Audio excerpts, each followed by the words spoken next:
Dark high dark എന്താണ് answer? Fast high fast Dubai metro. അയ്യോ എന്നുവെച്ചാൽ വണ്ടി തന്നെയാണ് ഞാൻ കഷ്ടപ്പെട്ടുണ്ടാക്കിയ പൈസ തൊട്ട് ഉണ്ടാക്കിയല്ല വാങ്ങിച്ച വണ്ടിയാണ്. ഓക്കെ, ആ വണ്ടി എനിക്ക് ഇതുവരെ യൂസ് ചെയ്യാൻ പറ്റിയിട്ടില്ല. ഞാനല്ല യൂസ് ചെയ്തിട്ടുള്ളത്, എൻ്റെ ഹസ്ബൻഡും എൻ്റെ ബ്രദറുമാണ് യൂസ് ചെയ്തത്. എൻ്റെ ഹസ്ബൻഡിൻ്റെ ഇതിൽ രണ്ട് ഫൈൻ മാത്രമേ ഉള്ളൂ, 1000 രൂപ. ബാക്കിയെല്ലാം എൻ്റെ ബ്രദറാണ്. റോഡിൻ്റെ നടുക്കൂടെ എന്ന് വെച്ചാൽ വിത്ത് ഫോട്ടോയാണ് വന്നേക്കുന്നത്. ഓക്കെ, ഞാൻ കയറി സൈറ്റിൽ കയറി നോക്കിയപ്പോൾ ഫോണും വിളിക്കുന്നു, ഹെൽമെറ്റും ഇല്ല, നടു റോഡിൽ കൂടെ ഒറ്റയ്ക്ക് ഫോണും വിളിച്ചിട്ട് വണ്ടി ഓടിച്ചിട്ട് പോകുന്നു. 5000 രൂപ വരെ ഫൈൻ അടിച്ചു. 5000 രൂപ 3 വട്ടമായിട്ട് ഫൈൻ അടിച്ചേക്കുന്നത്. 2500 രൂപ അല്ലാതെയും 2000 രൂപ അല്ലാതെയും പിന്നെ 1000 500 ഒക്കെ ആയിട്ട് കുറേ ഇങ്ങനെ ഫൈൻ അടിച്ച് വെച്ചേക്കുന്നത്. ഇത് കണ്ടിട്ട് ഞാൻ ഞെട്ടിപ്പോയി. ഇതെന്താ ഈ പ്രശ്നങ്ങൾ മേലെ പ്രശ്നം എനിക്കിങ്ങനെ വന്നുകൊണ്ടിരിക്കുന്നതെന്ന് ഞാൻ ദൈവത്തിനോട് ചോദിച്ചു. എന്താ ദൈവം ഇങ്ങനെ എന്താ ചെയ്യല്ലേ രാജേട്ടാ? എന്താ രാജേട്ട ചെയ്യാ? ജോലിക്ക് പോകണം രാജേട്ടാ, ജോലിക്ക് പോകണം. അല്ലെങ്കിൽ ശരിയാകത്തില്ല രാജേട്ടാ. ഞാൻ ഈ ഫൈൻ എങ്ങനെ അടിച്ചു തീർക്കും?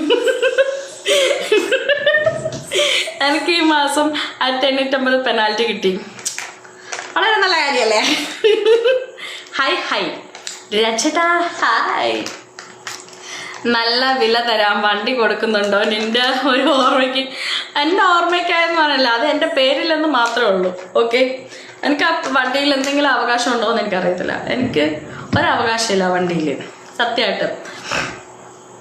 പ്രവാസികളൊന്നും ഓർക്കേണ്ടതാണ്. നമ്മൾ എന്നും നമ്മൾ എപ്പോഴും നമ്മൾ അധ്വാനിക്കുമ്പോഴുണ്ടല്ലോ എല്ലാം നമ്മുടെ പേരിലായിരിക്കണം. പക്ഷെ വണ്ടി എൻ്റെ പേരിലുണ്ടായിട്ട് എനിക്ക് ഓട്ടിക്കാൻ അറിയത്തില്ല, അല്ലെങ്കിൽ ഞാൻ കാണിച്ചു കൊടുത്തേനെ. നമ്മളെപ്പോഴും ഉണ്ടല്ലോ നമ്മൾ സ്വയം എല്ലാം കരുതണം. പുജേരയോടെ 3 ക്യാമറ, ഇവിടെ മുക്കിനും ക്യാമറ. ദൈവമേ എനിക്ക് വയ്യ. ഒരു ഫൈനല് ഞങ്ങൾ 3 പേര്, ഞങ്ങൾ 4 പേരും കൂടെ ഇരുന്ന് പോന്നു. 4 പേർക്കും ക്യാമറ ഇല്ല. അത് ക്യാമറ ഇല്ല, ഹെൽമെറ്റ് ഇല്ല. അത് കാണാൻ ആ ഫോട്ടോയിലുള്ളത്. പെനാൽറ്റി കിട്ടി. ആഹാ, നല്ല കാര്യമല്ലേ?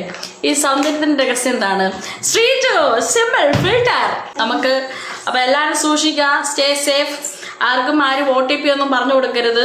ഓക്കെ, അതിപ്പോൾ ബാങ്കിൻ്റെ കോളായാലും ബാങ്കിൻ്റെ കോളിൽ എല്ലാവരും സൂക്ഷിക്കുക. ആർക്കും OTP പറഞ്ഞു കൊടുക്കരുത്. എന്താണ് ഒരു കാര്യം?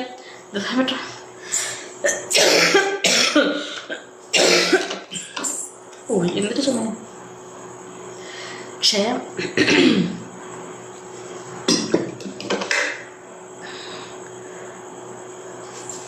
എനിക്ക് വേണ്ട.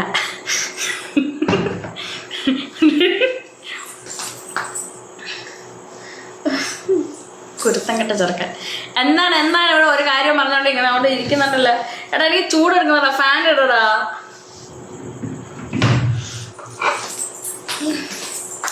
എല്ലാവരും ശ്രദ്ധിക്കുക, അത്രയേ ഉള്ളൂ. എല്ലാവരും ശ്രദ്ധിക്കുക, അത്രയേ ഉള്ളൂ. എല്ലാവരും ശ്രദ്ധിക്കുക.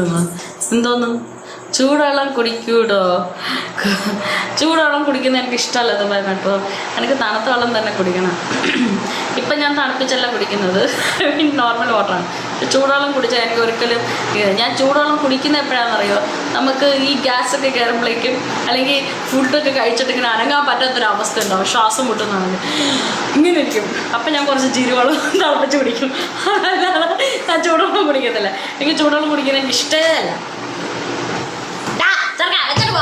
ഇല്ലേ എന്നാ ശരി, ഞാൻ പോകുന്നു. ഇവനെ ഞാൻ അടിക്കട്ടെ. ചൂരെടുത്തോണ്ടോ? ഇപ്പം ഞാൻ അടിക്കുന്നു.